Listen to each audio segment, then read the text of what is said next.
Welcome to the STARS program, seniors taking active roles in society. And now, here's your host, ANITA FINLEY. So we're going to think yes.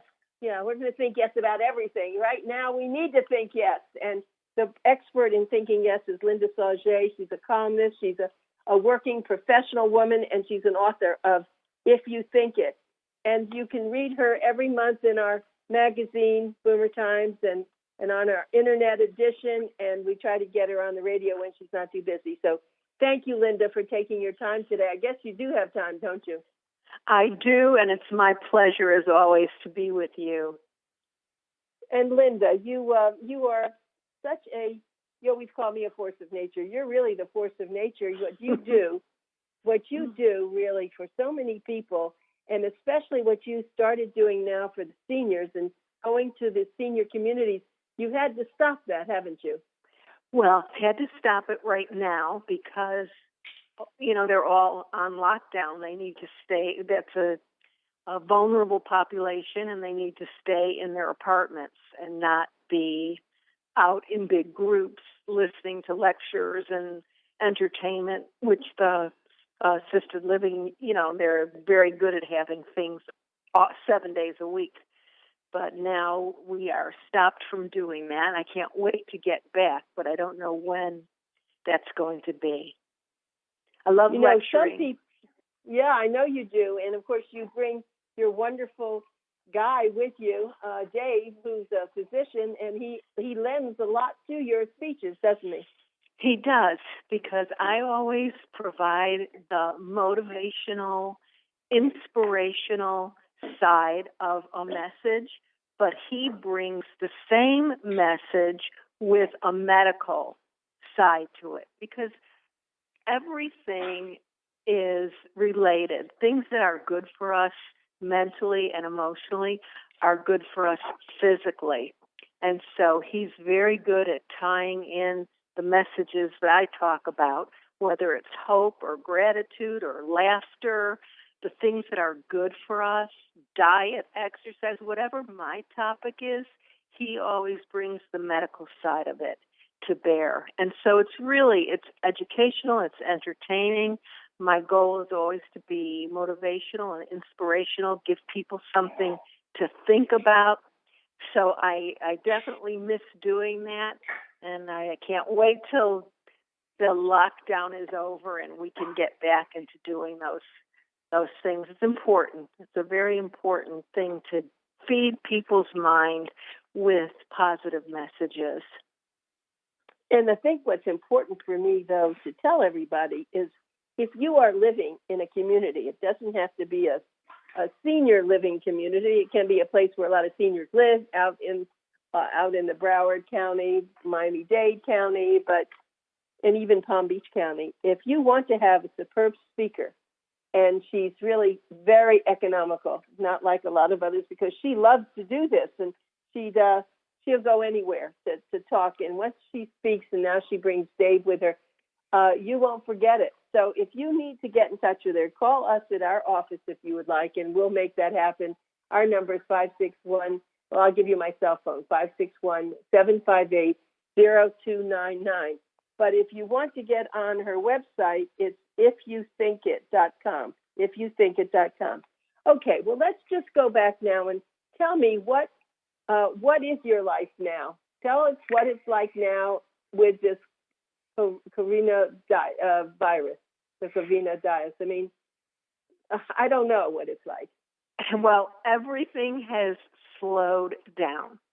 That's what I would say, because before the social distancing and the need to stay isolated, I was busy 7 days a week, day and night, either working, speaking, with friends, with family, just doing so many activities, and everything has come to a halt. And so it's interesting because the first week or so, I was so not used to being busy and having places to go and run out and go here and go there and this meeting and that social event and lunch and dinner.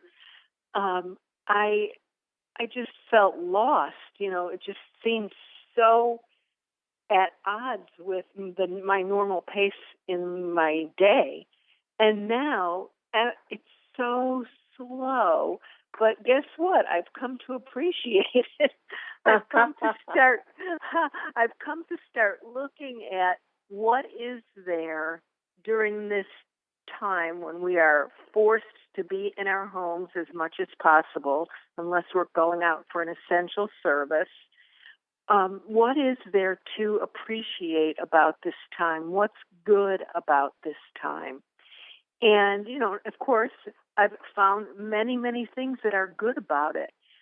One, if you think about it, if you watch the news or read the papers, you don't hear one thing about people breaking into these empty businesses and stealing things off the shelves in bars or restaurants. No looting, no riots, no vandalism. All you hear are all of these amazing acts of kindness and compassion from doctors, nurses, first responders. So for one thing, I've just taken the time to appreciate how the whole world has come together, really, in trying to do what is necessary, which means being alone, not being with your friends, not being with your family, but you're part of a greater group, humanity, that's trying to do something apart, but together to keep this virus from spreading. Very contagious. So for one thing, I kind of appreciate the way the response has been, that in the building that I live in and when I speak with my friends, everybody is adjusting and doing it. No one is defying it. I do appreciate that I go out and I exercise, not going to a gym, obviously, that's closed, but I'm going out walking. I have a mask on. I'm not in a crowd. I might pass somebody on a bike or walking also, but it's beautiful just to be able to get out and exercise and do that for myself. And it is great just to appreciate not being so frenzied in that I have to be here at 8 and there at 10, and then I have to have this phone call, do this. So I'm really enjoying just appreciating having time to do little projects that I want to do around my house, write, which I always love to do. I'm reading, and there's no pressure. I have nothing else I have to do, so I can just enjoy it. So, well, I heard think on let me interrupt you in a minute because it's everything that you've been saying, Linda. I heard on an NPR show just recently about, I think there were some scientists were saying that they examined the pressure on the globe and the, I guess they're seismologists, and they said that there is a quieting of the earth. They're noticing a difference. I don't know if you heard that. And also, I have. I've heard the earth is healing. You did, right. And then, exactly. And then that people can hear birds. The birds are coming back, a lot more of them, and they're now doing other kinds of things. It's like it's a change for nature too. Yes, it's absolutely true. I mean, I think the important thing in a situation like this is that we're in a serious situation. There are people who are losing loved ones. There are people who are sick. It's difficult financially for a lot of people who are out of work and they don't have savings or, enough of a savings to sustain them for how long. We don't know how long. So, I mean, there's real difficulty going on, but also there is so much good going on. So we have to be grateful for what we have. We have homes. We have telephones, computers. We can communicate with people. We have food in our house.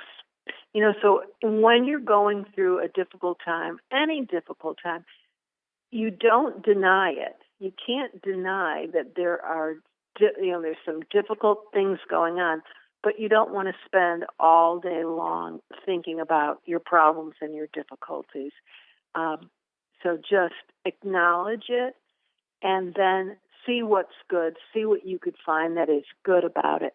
But one thing, I have been talking and communicating with family and Dave's family and friends online where we have video chats. And we never did this before. So this is, it's great because instead of just sending a text message or an email or a phone call, we're actually having these family video chats where we all sit before the computer. It's so great. And a group of us, you could have 15, 20 people on a video chat, have everybody sign into a certain link, and you're connected. So this is a beautiful, I think, thing that's going on now. So I just, in my life, no matter what's going on, there's always challenges and difficulties and things that don't go the way you want them. But I really do try and look at what is right, what is good. There's always, always something to be grateful for, be thankful for, so that you don't just focus on what's bad and what's wrong.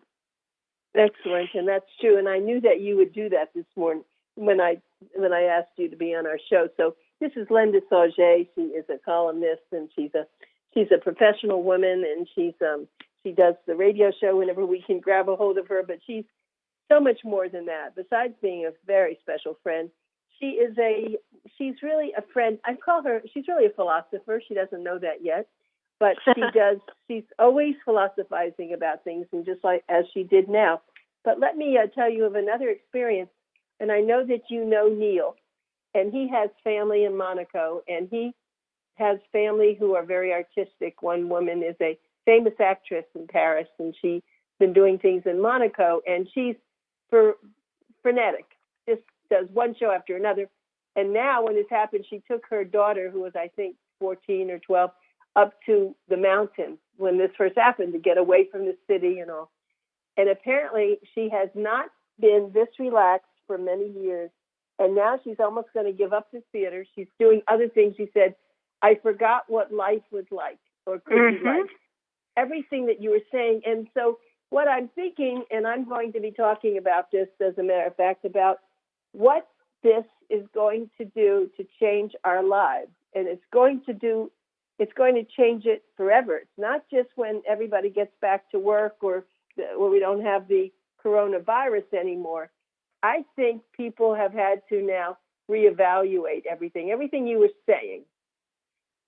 I think so. I think normal will never be like what it was. There will be a new normal. I don't think we know exactly what that means. It will evolve, and we'll learn as we go along.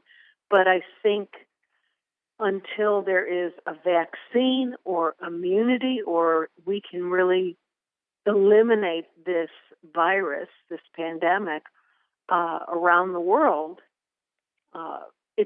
we are going to continue to practice some degree of social distancing and some degree of not, I heard today Governor Newsom in California saying it's going to be a long time, he believes, before people are in big crowds like sporting events or concerts where you have thousands of people.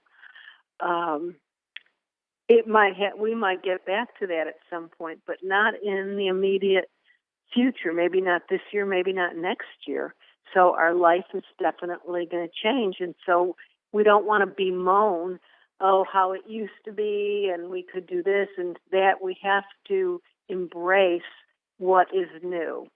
We have to embrace the new and make the best of it and like it, see what there is that's good about it.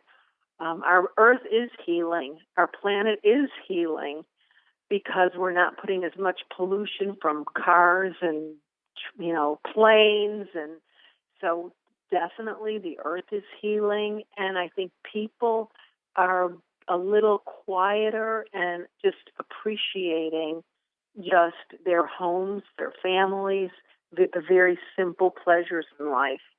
And that's going to be a good thing that comes out of it. I'm doing yoga classes online. Oh, yeah. That's what I was going to ask you about that. So how is that for you? What do you put your laptop on the floor where you are? How do you do that? I put my laptop on a coffee table.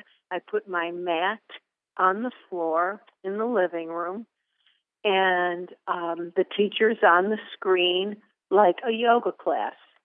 She could see us, and we can see her, and so she corrects us. She'll say, straighten your leg a little more, whatever. She'll call out different people, but she runs through all of the poses and postures like you were in the studio.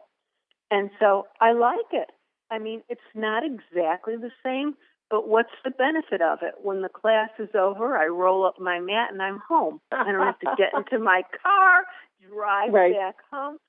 So there's always a good side to everything. Out of something bad, something good always comes without exception. That has always been your motto, Linda. I've always said your column is always like that. You can take the worst situation, and I was just looking at this last column when it was the present story about some mountain lion was chasing someone and what happened there, and then the other one you said something about Norman Cousin was diagnosed with with cancer and what happened there, and it really is how you think. And so this must be easy for you compared to a lot of us.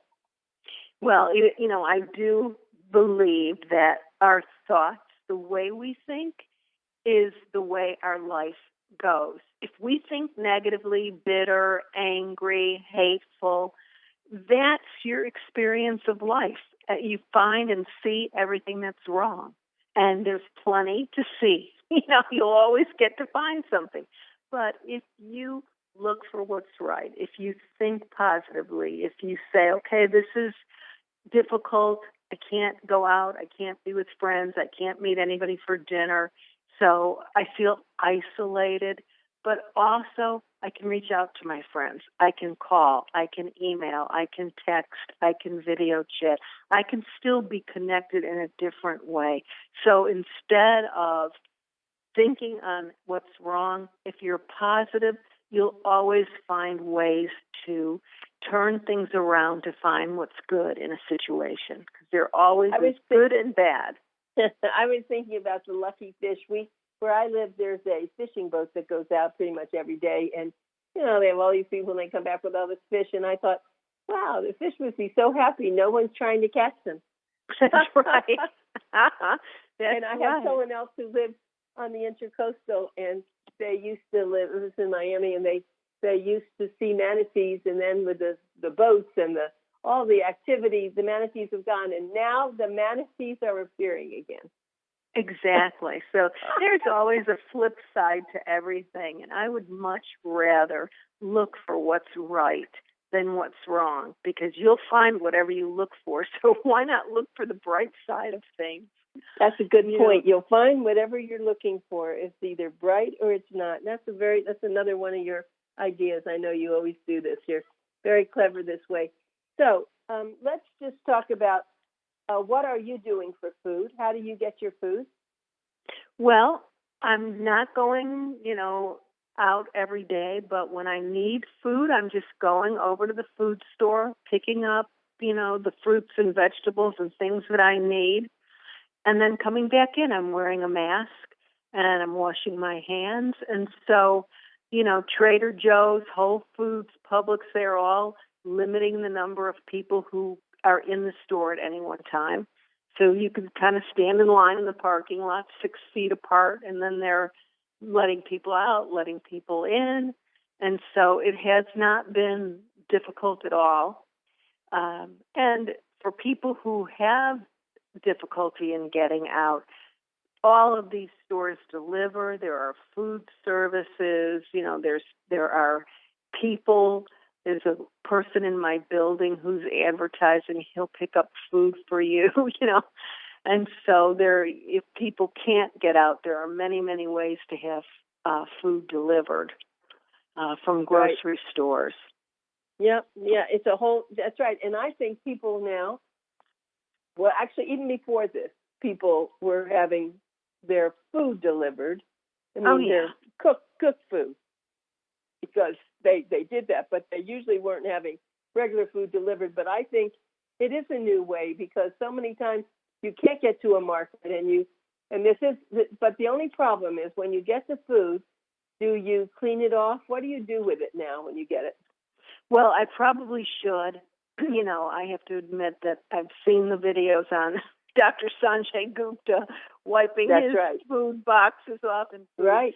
I really have not. But almost all of the food I buy is fresh. I don't buy anything in pretty much nothing in a can or a box. So then I'm washing things as I use them, fruits and vegetables. But I have not, when I get them in the house, I have to confess, I haven't been washing them down. But I am washing my hands constantly. I carry Purell in my purse. And anytime I am out and I touch anything, I use the hand sanitizer. So I'm being very careful, but I'm also not going out a lot. But I love my home. I am very content to be inside, and so I'm only basically going out to exercise, like at the end of the day, maybe 5, 6 o'clock when the sun isn't, midday heat. And so I'm going out then, or I'm taking a yoga class in the evening, and then just going out for the food store. There's nowhere else to go, really. So Dr. Jaffer was on my show, and he talked about when you go out and you come back, you should shower. And that will be, I can understand that once a day, but I walk my dog 3 times a day, because he said shower and then wash the clothes that you're in. Well, I really haven't Oh my done gosh. that. I haven't done that. That's extreme. I know. I think, but I guess avoid crowds, I would say. If you're walking your dog, you're not in a crowd. I don't think you then need to wash your clothes. When people do come by, I do, disappear. Go across the street or something. I'm being very careful. I only hope that dogs can't give it to dogs, because my dog loves to smell another dog. They say that they can't. The animals don't have it. But that's one good thing, right? Yeah, that's one good thing for sure. But I think that this is going to be, many lessons are going to come out of this, because nobody in our lifetime has experienced this kind of pandemic situation, and it's going to be with us for a while. It's going to be with us for, till we have testing, until we have vaccines.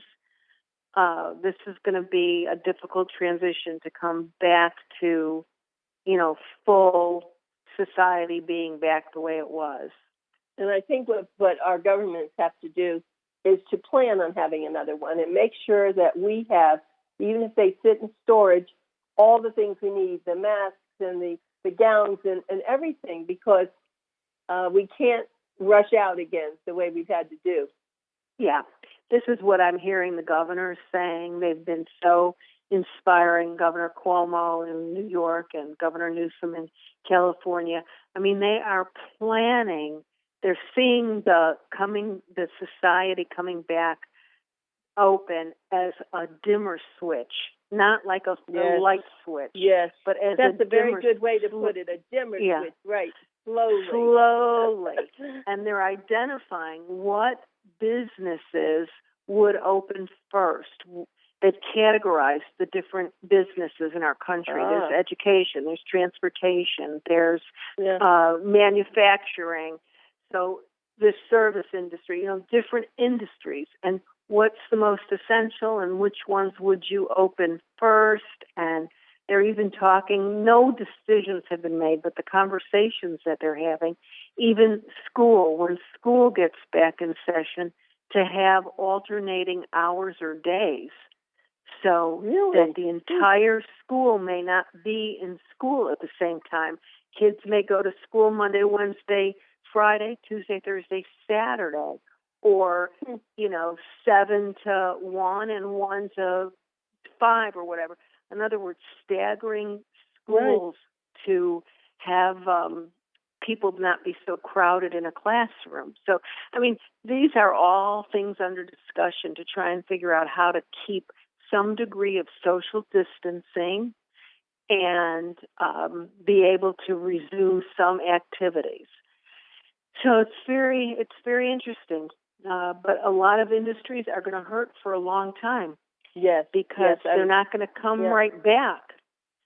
I'm not going to take a cruise for a long time. I have to tell you that. Oh, you're right. I think the cruise industry is one of the industries that will be slow in coming back.